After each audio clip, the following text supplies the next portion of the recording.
Well, hello there, Tampa Bay, and welcome to the Tampa Bay Community Network Sports Talk. I'm your host, Coach Chuck White, and my guest is Melvin Beal. He's a graduate of Florida A&M University in the class of 1984 and majored in broadcasting in the very first class of the School of Journalism. He's a former news reporter and news manager of Channel 10 for 25 years of illustrious service, and a TV reporter for the sports news, or shall I say the sports show named Inside the Game. Inside the Game. He's the owner of MBJ Communications, and he is ESPN3 play-by-play announcer. And I'm sure you're going to learn more about sports media and most particularly about Melvin Beal, a sports legend. So I want to say to him, Melvin, welcome to the show. Thank you, sir. I noticed you were born in Tallahassee, is that right? Tallahassee, Florida, 1960. You want to tell me something about this hospital you say you were one of the last at that hospital, Florida A&M University. A lot of people don't know that hospital was at Florida A&M University. Exactly, and I didn't either when I was born, but Florida A&M Hospital was an African-American hospital in Tallahassee at the time, and certainly African Americans at that time had to go to Florida A&M Hospital. They weren't allowed to go to Tallahassee Memorial Hospital. And I was born in 1960. They closed the hospital in 1969. And so I'm one of the last of those rattlers that were born right there in the hospital. Okay. Well, I talked to my grandson, who's a graduate of Florida A&M. The only thing he knows about that area, that's where he went to register. That's exactly. Where they do registration and administration and all that. Correct. And also, one of the historical things, you lived on Melvin Street, which was named after your father, Melvin Beal Sr. Correct. And my wife, her senior in college at Florida A&M University, she lived on Melvin Street. Talk about that street a little bit. Melvin Street is a street in Tallahassee that's about 3 blocks south of the Capitol. And of course, Melvin Street is one of those early streets in Tallahassee. And it was named after my father because in that time, he worked for the Tallahassee Ice Company. Mm-hmm. And there was a guy who owned that particular company. He brought up all the property in South Tallahassee. And he had a couple of workers there, and my father was one of them. The other one was Lou Hudson.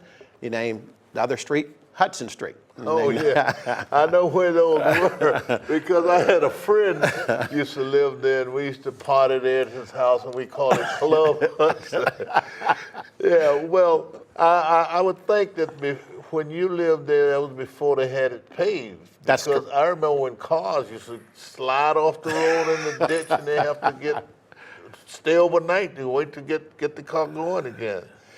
Well, knowing that you've been in the media, many people usually come through sports and what have you, but I noticed you went to Ricketts High School. Correct. Did you play any sports there? I did. I played defensive tackle at Ricketts High School, and we were pretty successful there with that program, but you know, like most kids, I started out in the Pee Wee League and worked my way up through 9th grade football and eventually varsity football.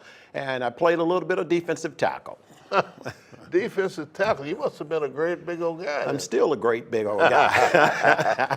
Well, back then, most tackles, they just barely weighed 200 almost then. So. I was 215 pounds. Oh, you were a big guy. You were a big guy. That's right. Well, let's talk about the things of your past experience and training to be media success. Well, you know, playing football in high school, in Tallahassee, Florida, you're exposed to Florida State University and Florida A&M, 2 really good programs as far as football is concerned. And obviously for me, there was a passion for sports. But one of the things that you have to do is you have to go and get your degree. And so at the time, when I entered Florida A&M, there was just a communications program. During my sophomore year, it actually turned into the School of Journalism. So I did a concentration in broadcasting. And at that time, what was very interesting, Coach, is Florida A&M didn't have a TV studio. So I was required to take 15 hours at Florida State University. And so that actually gave me a nice mix because I got to cover Florida State sports and Florida A&M sports. So that was my preparation early on for broadcasting, is going to school, learning law and ethics, and a lot of other things that you need to know in journalism. Well, what was your first job after you got your training? Ironically, it was as a photographer at WTLV in Jacksonville, Florida. It was really an interesting job for me because most of the people that graduate from college programs start in smaller markets. And when I say smaller markets, Pam Oliver is my classmate. She started in Montgomery. Some started in Tallahassee. I was very fortunate to start in the 53rd largest market, and that was Jacksonville, Florida, as a photographer. So that's where I got my start, as a photographer at WTLV in Jacksonville, Florida. Well, what happened as the former news reporter for Channel 10? It evolved. It evolved. Certainly in Jacksonville, one of the things that was really good for me is Florida A&M came over to play Georgia Southern. And none of the sports reporters there were really familiar with those schools. And so I got an opportunity to go out and interview Eric Russell, and at that time, Rudy Hubbard for Florida A&M. And they saw that I had some type of skill set, and I actually got to do sports reporting there in Jacksonville. And as time would have it, I was only there a year. I came down here to Tampa for the Florida Classic. And Channel 10 had been recruiting me for quite some time. And I just wasn't interested because I was a young guy, wanted to get my feet wet. But I came down here for the Florida Classic, agreed to do an interview with Channel 10, and they made an offer that Monday. And it was as a news editor and news manager. And that's how I ended up here in Tampa at Channel 10. As it would have it, over the years, turned into administrative job, news manager at Channel 10 for about 12 years. And the interesting thing about this business that a lot of people are not aware of is that I was at Channel 10 for 25 years. Right. 13 different news directors. So just about every 2 years, I had a different boss. Guy came in, he saw some of my talents. I got to interview the Bucks. And he said, you know, you have a news background, so we want to give you a try as a news reporter. I was a little disappointed because I was on ESPN at that time as a sports reporter, and I wanted to enter this market as a sports reporter. So I took the ball by the mantle and got into news. Okay, the sports show Inside the Game, how did that happen? What was that all about? It is a show that started out as Black College Sports Today in 1995. And my familiarity with Florida A&M, there was a guy there named Earl Holmes. Went on to be a very successful linebacker, right, for the Pittsburgh Steelers. Number 50. Yes, number 50. Happened to be from Tallahassee. And I'm also from Tallahassee, and so I knew Earl coming up. Someone said, why don't you interview Earl? He's all MEAC and everything. And I got a call from this show producer. I don't know what happened with their reporter. She said, can you do a feature report on Earl Holmes? So my first story was on Earl Holmes. First time he appeared on ESPN, first time I appeared on ESPN. And what was interesting back in 1995, the show, Black College Sports Today, came on at 1 o'clock. Sports Center was from 12 to 1. Okay. So they unleash you on 100 million people. And that kind of kick-started, if you will, my career with ESPN. You're the owner of Melvin, well, shall I say, MBJ Communications. Correct. I think that should be some interesting thing in our audience like It that. is. It is. I think that a lot of people, what they don't understand about the business is that you need to learn every aspect of the business. And one of the things that was happening during my career is that I was dabbling as a news manager, hiring anchors, reporters, and what have you.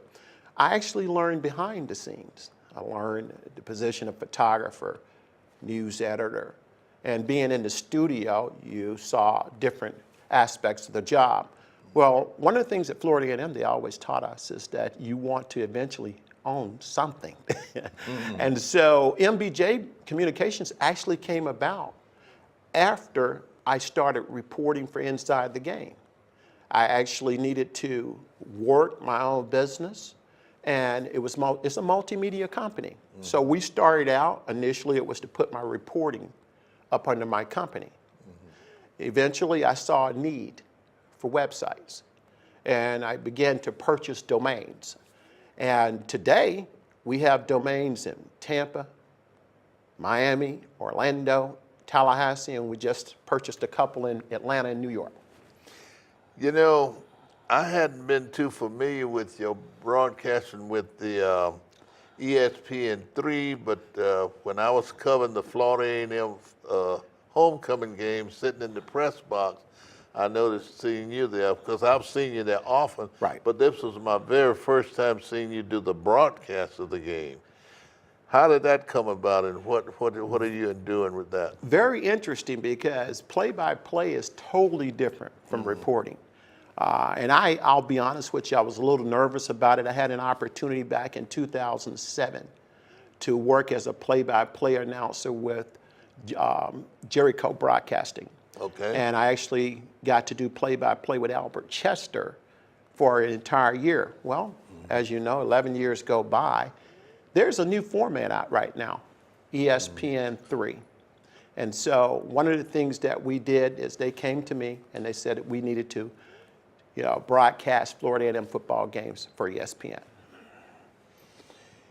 Well, one thing I like about it, you move from one level of media to the next, and you're just so progressive, and you've been in the broadcasting. I mean, you're in broadcasting now. You was a beat reporter and all this kind of stuff. What was your first? Well, you said you interviewed Shaquille O'Neal. Definitely. But let's go closer. A guy who lives right over there in St. Petersburg.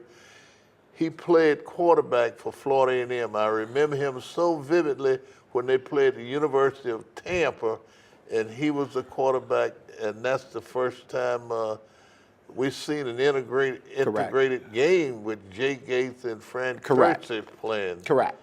Talk about that. You're talking about Steve Scruggs.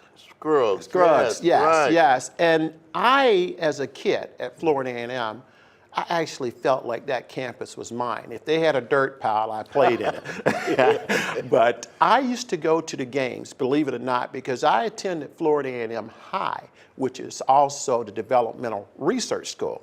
So it's a school from first grade through 12th grade.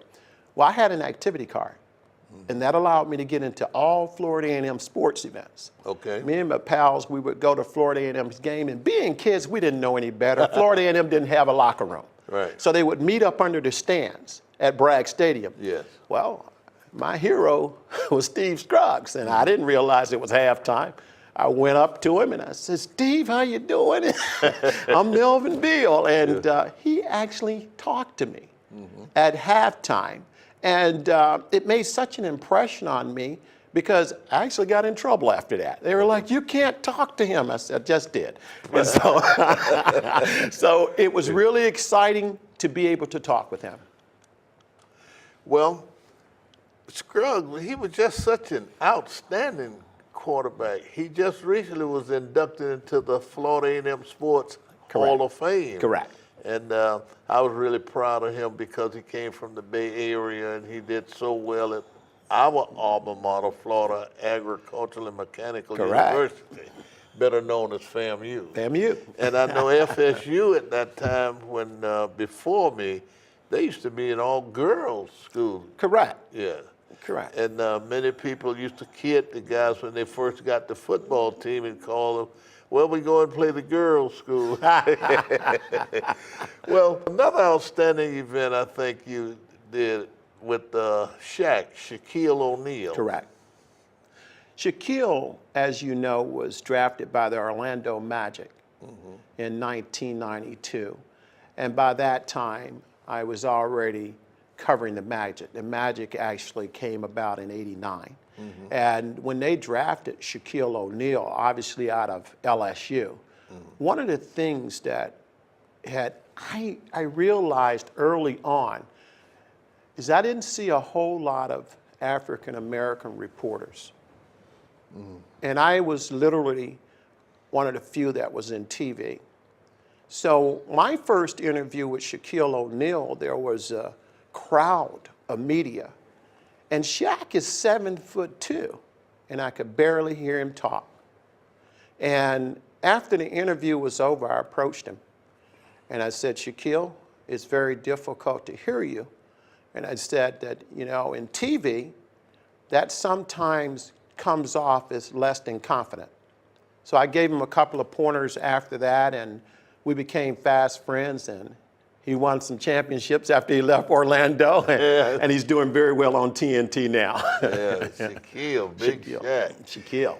Now, how is it a person, or what is it a person has to do if they want to become, say, like you, a legend like you, to be in the media, be a broadcaster or reporter? What do they have to go through step by step? Our audience probably got some listeners out there who have some children or themselves wants to get into that. Well, you start right there. I think that wanting to be involved in sports, TV, or media in general, it really is a passion that starts when you're a kid. And much like me, watching broadcasts with Howard Cosell and watching, right, for ABC Sports, right. You know, I was impressed with their delivery. And one of the things that happens is I encourage kids to, first of all, read. In Florida A&M, they taught us to read the newspaper. Even the broadcasters, read the newspaper. When you're reading the newspaper, we had a couple of speakers came in and say, you know, when you read that newspaper, the best thing for you to do is to go and tell somebody what you read. That transfers over to broadcasting. So for kids out there or anybody that's interested in broadcasting in general, I think that you have to have a very curious nature about yourself, wanting to know information, learn information. And I think that you have to be able to take a lot of that information in and be able to deliver it back out, whether that's print or in broadcasting.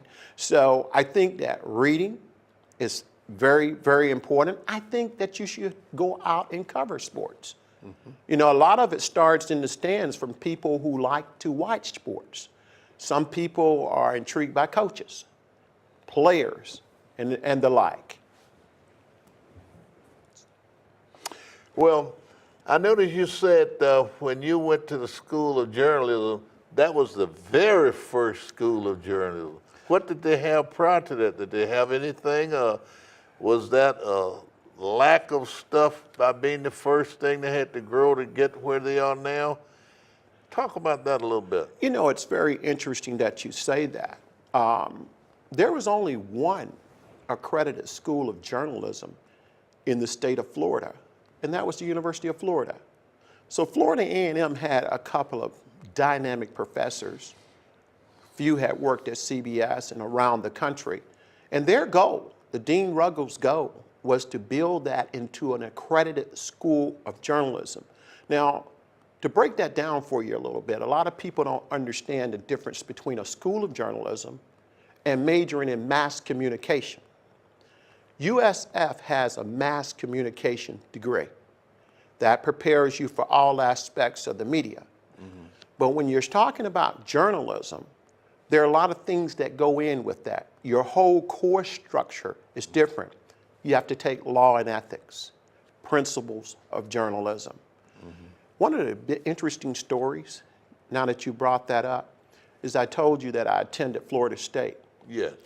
The local news anchor came in to speak to our class at Florida State. And one of the things he said was, you have to write before you're on air. You know what the difference between the two programs were? Florida State had a communications program, Florida A&M had a journalism. He asked by a show of hands the number of students that had taken writing for radio and TV. About 15 raised their hands. All 15 were from Florida A&M. At that point, Florida State understood that they were teaching it in reverse. There were no TV studios at Florida A&M. That's why we had to go to Florida State. Yes. Okay? And one of the things that was happening over there is that we actually had to learn to write first. And so when we got there, those skills are transferable in life, in conversations. And so I got to do weather, believe it or not, at Florida State. Yes. Weather. And so that is the basic difference in the programs. My class, by the time I became a senior, Florida A&M's program became the School of Journalism, the only African-American school and the first school of journalism in the United States. And that was really big at the time. My classmates right now, Pam Oliver, you may know her from Fox Sports. I interviewed Pam. Absolutely. She's a track star. Absolutely, Yes. absolutely. Pam is on the #2 team at Fox Network. She started out with me, as I said before. She started out in Montgomery, worked her way up, and she came back to Tampa and worked for Channel 13. She was a news reporter. Right. And then she got a challenge through Ray Perkins. You know, back then, the big thing was, don't ask Ray Perkins a tough question early because the press conference would end. Pam didn't know the rules. Pam asked a tough question and he looked at her and it was over. Yes. That tough question landed her in Houston, and within 2 years with ESPN, and then within 2 years, Fox Network, which she's been a part of for 20 years.